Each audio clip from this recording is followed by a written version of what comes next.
a temple is the abode of a pran pratisthit deity who lives there, whereas mosque is a congregational space for prayer. And in Islamic nations itself, very routinely they are translocated from one place to the other for mundane things like building a road or widening railway line and so on. So if the right people sit and negotiate, there can be saner elements who can be addressed. Yes, if you hopefully post this election, these illegitimate leaders will be pushed aside. If they are pushed aside, I'm very sure there is a lot of wisdom in the Islamic community. They are not senseless people as they are being seen today because of these voices which are speaking louder than everybody else. I know I have lots of friends, families who are very close to me, who are very devout Muslims, because I don't care whether somebody is Muslim, Hindu or Christian, they are devout, that matters to me. Because devotion is not about something. What you are devoted towards is one aspect, but because you have devotion in your heart, there is a certain transformation in your life. So, the devout Muslims would have no problem because clearly the Sharia law says that you can never take another man's place of worship and build your place. It is haram.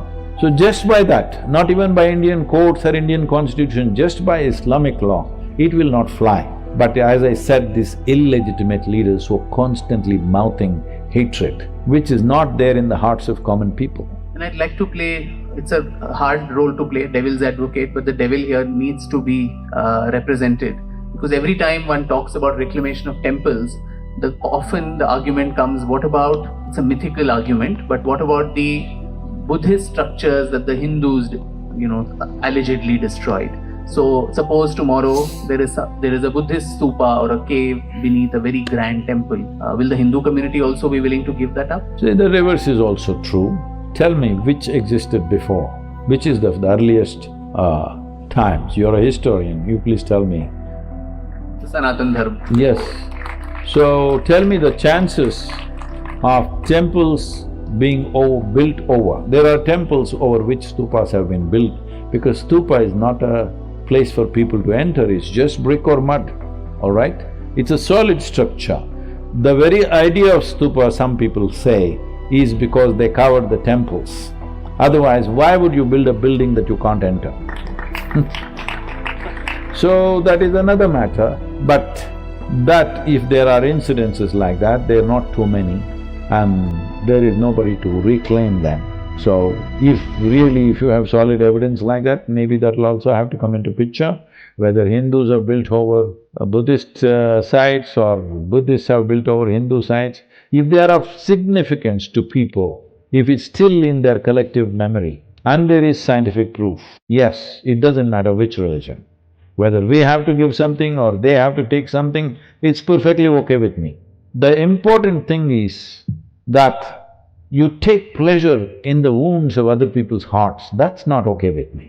The question that you, I think, alluded to in your earlier answer, we can reclaim them, then what happens after that? Because then if it goes to the government control… No, this is what I was about to say. We'd rather the real reclamation that needs to happen is not just Kashi, Mathura, thousands, if not 100,000s of temples which are in the hands of the government, run by government clerks who are not necessarily devotees. See, without a god there can be a temple, but without a devotee there is no temple. Let's understand this. So now there are thousands of temples. Probably if you add up in all the states, it's over 120,000 or 150,000 temples which are in different states of slowly being murdered. When I say murdered, if there is a temple here and the person inside who's in charge is not a devotee of the deity, it's murder. It's happening. Once that person who stands there doesn't have… their hearts don't beat for that deity, there is no meaning in that temple. So we have done this, so that reclamation needs to happen. We are seeing how to do this. There are so many ad hoc legislations which have happened in various states. Many concerned people have gone to courts and, as you know, our courts take 550 years to deliver a judgment, but I think we deserve a parliamentary legislation which nullifies all the state legislations which were made at various times. The important reason, the only reason why temples are in the hands of governments is because of the wealth that they had. The British were interested in the temples because there was wealth that they could easily transport to Her Majesty's service. And at least a significant part of World War II was funded by the Indian temples, from the wealth that was stolen from Indian temples. Even you hear in Kashi, when Aurangzeb and others destroyed the temples, how many camels or elephants carried gold and diamonds that were there? Because this was the land of gold and diamonds, where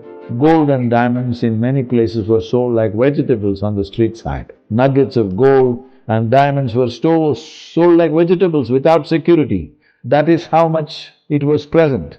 So a whole lot of it was in the temples. And even now you have seen in Tiruvananthapuram temple, the estimates are incredible, that a few… zeros there too. Yeah, many zeros.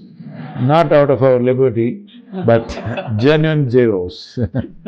So, because of wealth, the Islamic invaders, they wanted the wealth to start with, let's not call them invaders. The Islamic marauders who came in the beginning, they wanted just the wealth, so they attacked temples.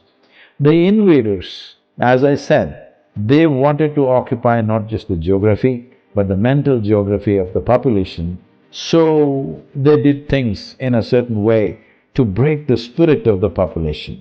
That even your God cannot protect himself, what can you do to belittle the people, to destroy the spirit? It was done. And further, these are the things in a man's life. Today, I know all these gender issues, but in a man's life in the past, if you take away his woman, his God and his land, he's broken.